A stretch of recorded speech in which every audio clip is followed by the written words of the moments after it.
일꾼 삼으신 구세주의 넓은 사랑 항상 찬송합니다.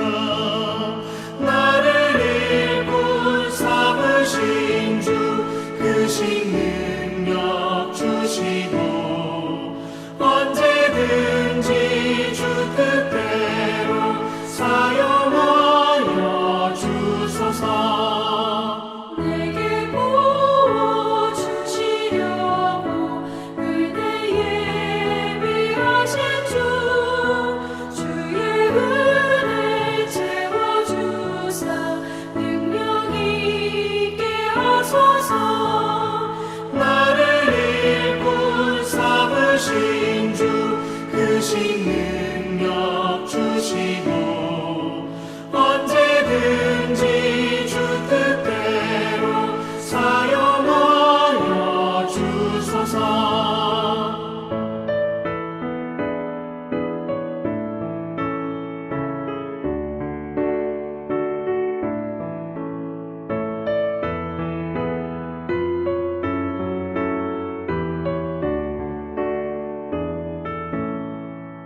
죄의 짐을 풀어주신 주의 능력 크도다. 나를 피로 사신 예수 내 맘속에 오소서. 나를 일꾼 삼으신 주 크신 능력 주시고 언제든지 주 뜻대로 사용하여 주소서. 주여 내게 성령으로 충만하게 채우사 생명수가 강물처럼 흐르게 하옵소서. 나를 일꾼 삼으신 주 크신 능력 주시고 언제든지 주 뜻대로 사용하여 주소서. 아멘.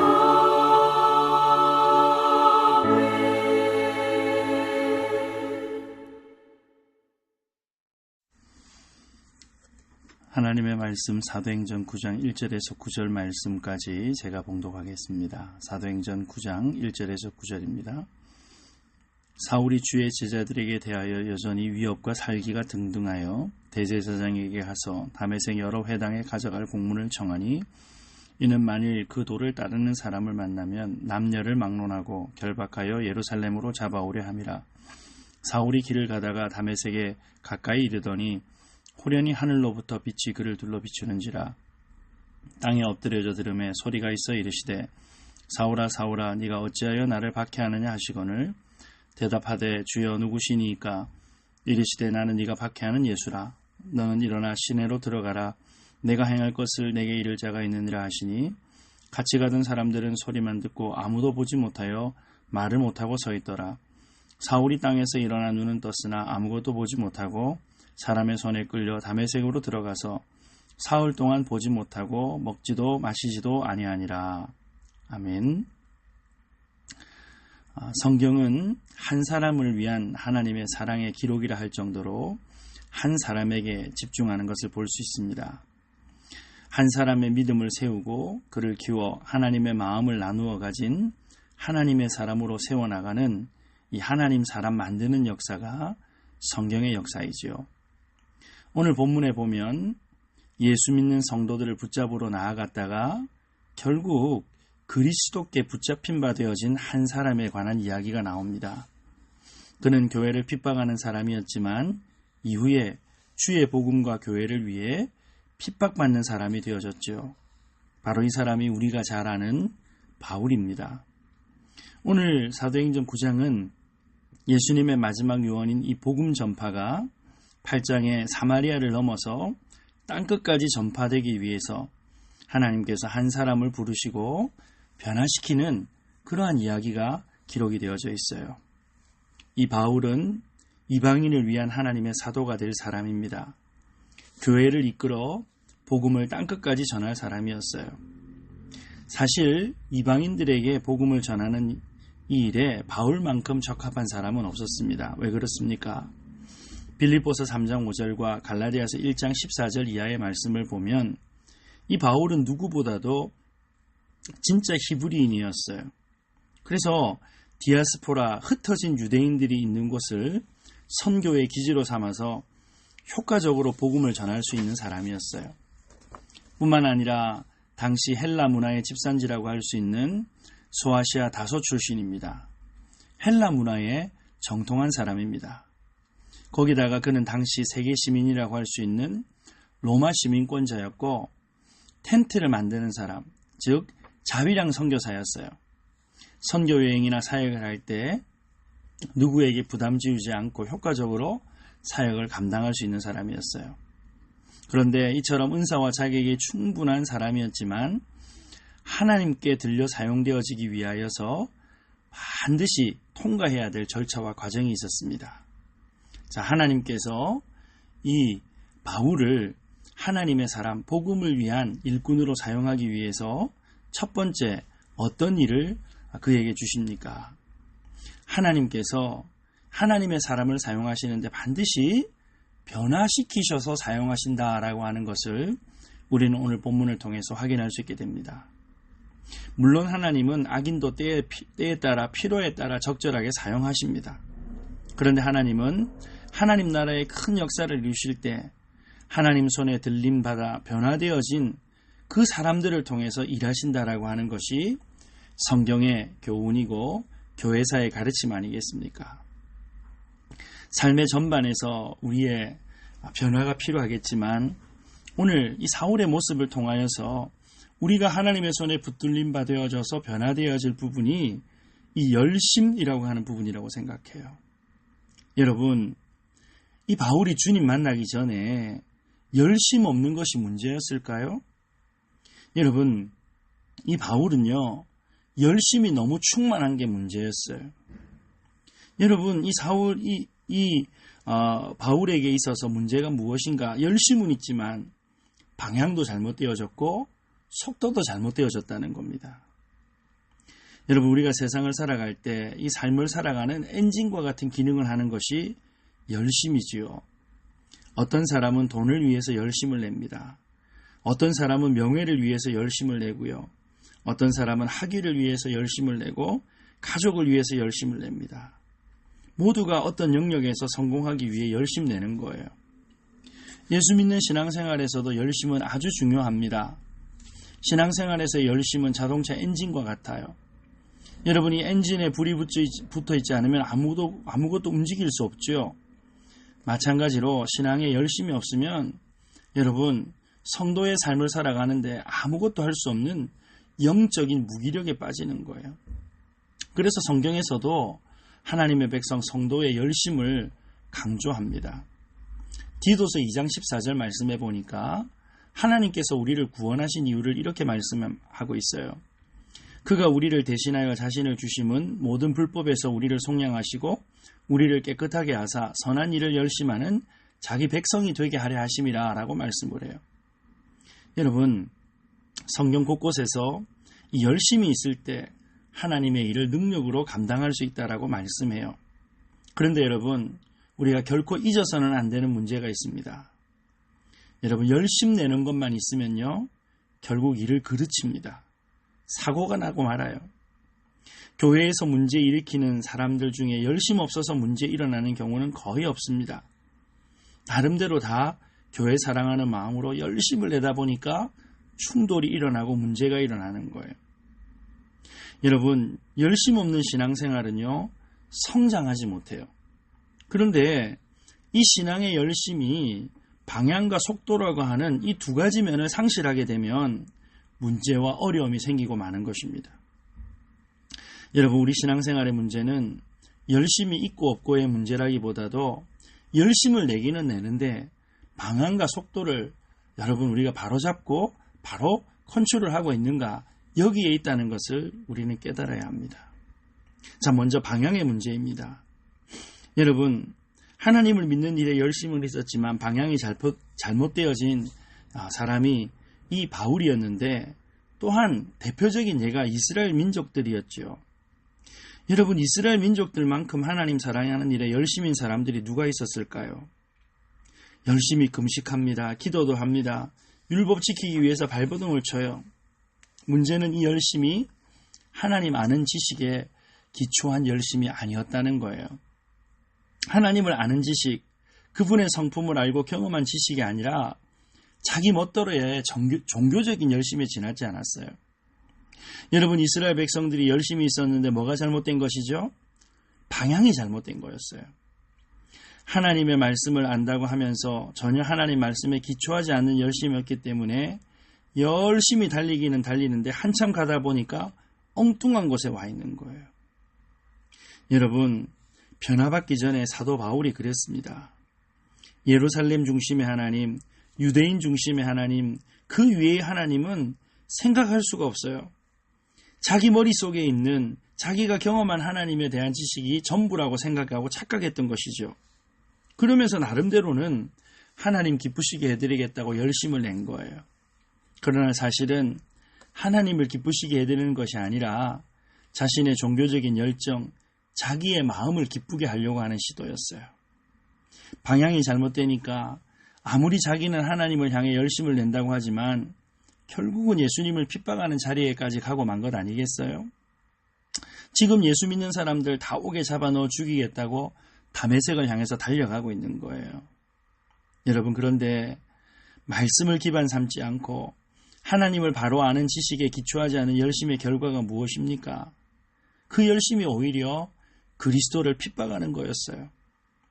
사도행전 9장 4절과 5절 말씀에 보면 땅에 엎드려져 들으며 소리가 있어 이르시되 사울아 사울아 네가 어찌하여 나를 박해하느냐 하시거늘 대답하되 주여 누구시니까 이르시되 나는 네가 박해하는 예수라.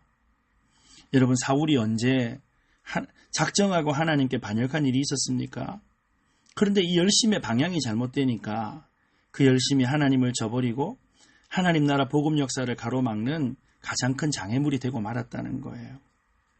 여러분, 올바른 지식, 이 하나님을 바로하는 믿음에 근거를 둔 열심, 말씀의 뿌리를 내린 열심, 동기와 목표가 올바르고 분명한 것이 아니면 열심히 뛰면 뛰는 만큼 어쩌면 우리는 하나님을 대적할 수 있어요.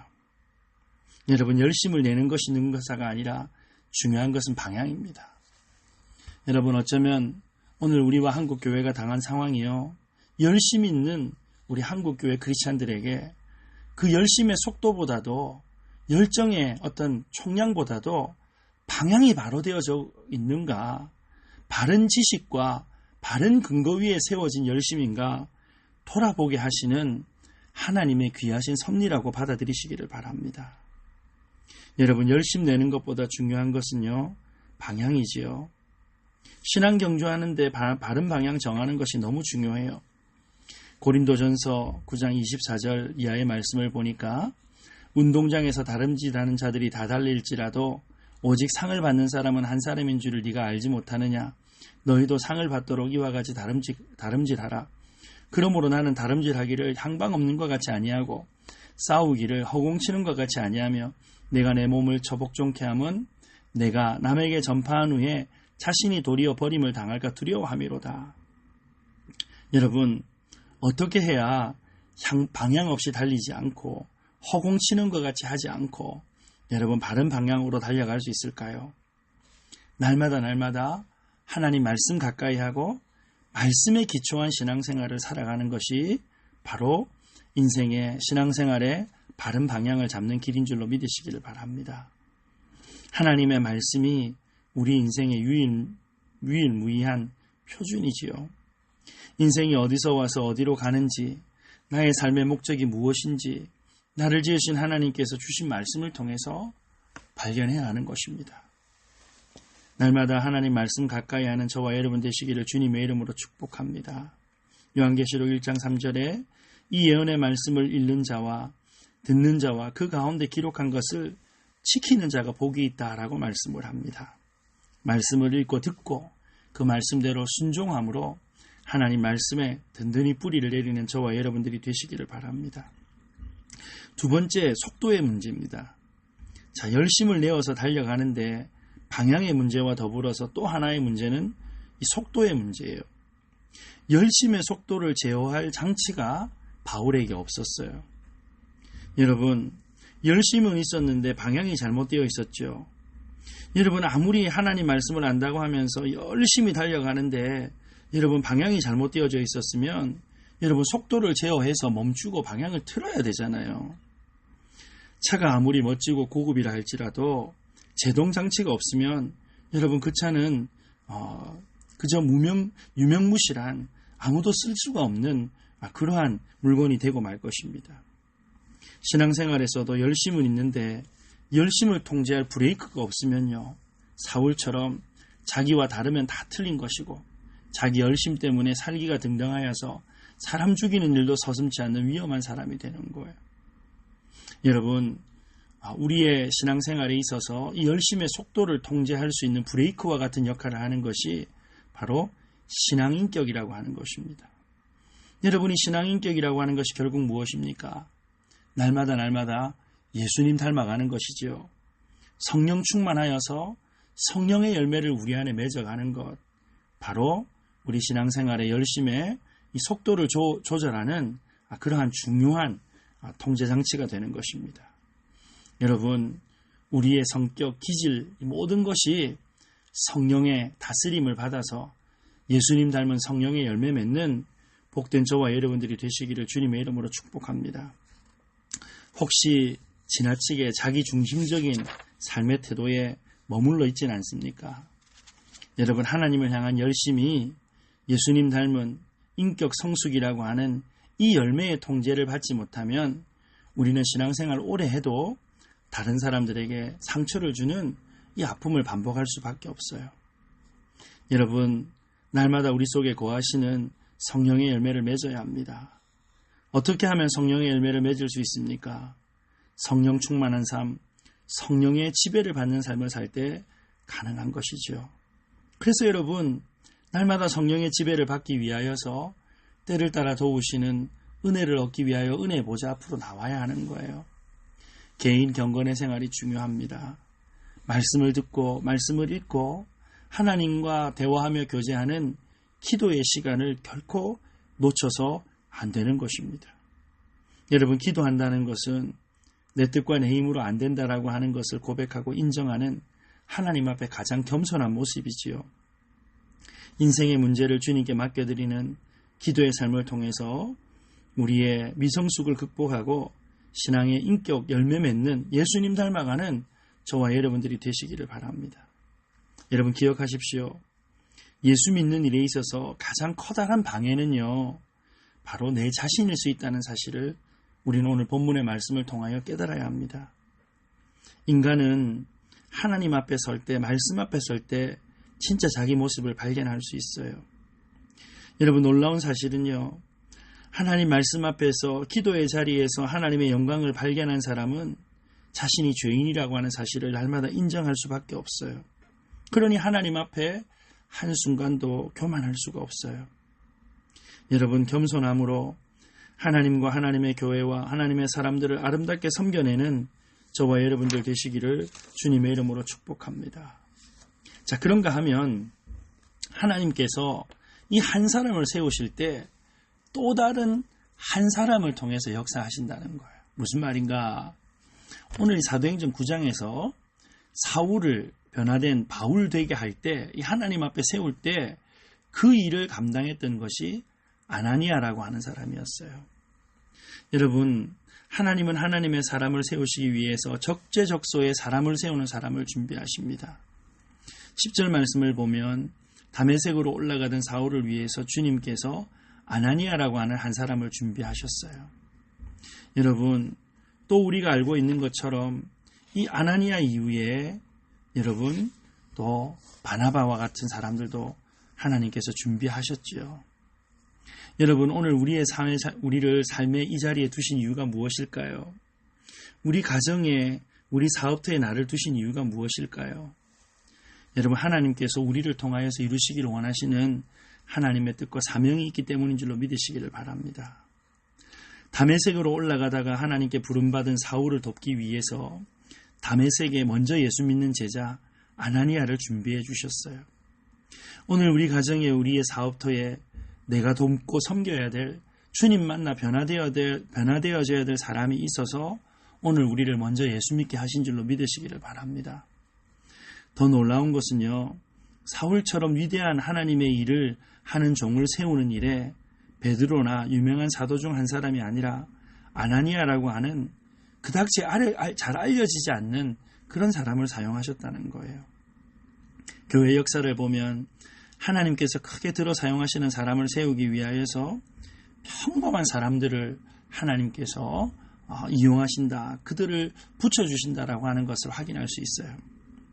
종교개혁의 역사를 감당했던 루터에게 독일의 작은 수도원 원장이었던 존 스타우피츠라고 하는 그러한 믿음의 선배가 있었습니다. 영국과 미국의 대부흥운동을 일으켰던 스펄전을 위해서는 그저 기록에 이름 한자 올라와 있는 존 에글렌이라고 하는 사람이 있었어요. 신발가게 점원이었다가 미국의 부흥운동을 통해서 수백만 명의 사람을 예수님께 돌아오게 한 무디 뒤에는요, 에드워드 킴벌이라는 무명의 전도자가 있었어요. 여러분, 20세기 세계복음화에 위대하게 사용되어졌던 빌리 그레엄 목사님 뒤에는 여러분, 이 빌리 그레엄이 주님께 헌신하던 밤에 설교했던 모데카이 햄이라고 하는 작은 시골교회 목사님이 계셨습니다. 사랑하는 여러분, 하나님께서 우리를 어떻게 사용하실지 아무도 몰라요. 하나님께서 우리를 사용하셔서 수백만 명을 움직일 여러분 한 사람을 세우게 하실지 우리는 늘 기대해야 하는 것입니다. 여러분이 놀라운 일을 이루는데 우리가 주님 손에 사용되어지기 위하여 조건이 무엇입니까? 13절 14절 말씀해 보니까 아나니아는 다소 사람 사울을 가서 찾으라는 하나님의 말씀을 듣고는요, 두려워했어요. 여러분, 두려워하는 게 당연해요. 왜냐하면 예수 믿는 사람 죽이기로 유명한 사람이 이 바울이었잖아요.